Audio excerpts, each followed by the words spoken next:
মাশাআল্লাহ মাহফিল আসসালামু আলাইকুম ওয়া রাহমাতুল্লাহি ওয়া বারাকাতুহু।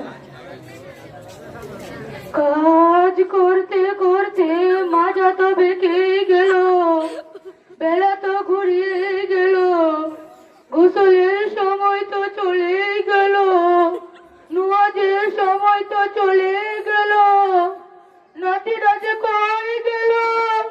নাতিকে বলেছিলাম গোসলের কাপড় আনিতে, নাতিরা যে কই গেল? ও নাতি। আসসালামু আলাইকুম দাদা যান। ওয়ালাইকুম সালাম নাতি। কোথায় যান? গোসল করতে। গোসলের ফরজ জানেন? জি জানি। বলেন তো।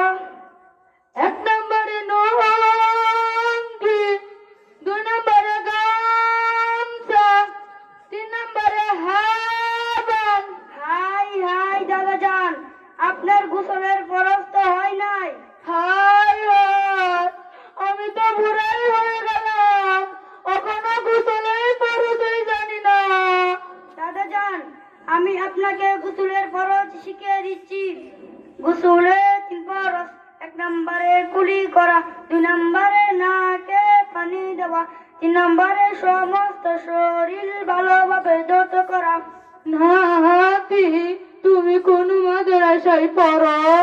আমি মধ্য কাগারচর নুরান হাফিজিয়া মাদ্রাসায় পড়ি। শুনেছি এই মাদ্রাসায় বালাই লেখাপড়া হয়।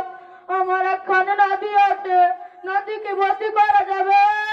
জি, আমাদের মাদ্রাসার উস্তাদগণ খুব আদর যত্ন সহকারে আমাদের পড়ান।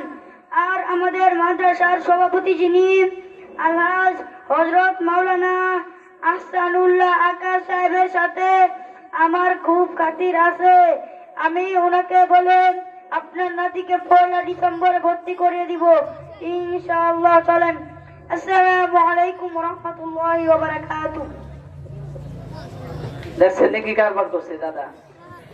হ্যাঁ, নাতির সম্পর্ক সভাপতির সাথে আছে, কিন্তু দাদার সম্পর্ক নাই। দেখছেন কি সর্বনাশ করছে? এমন সমাজে আসেনি?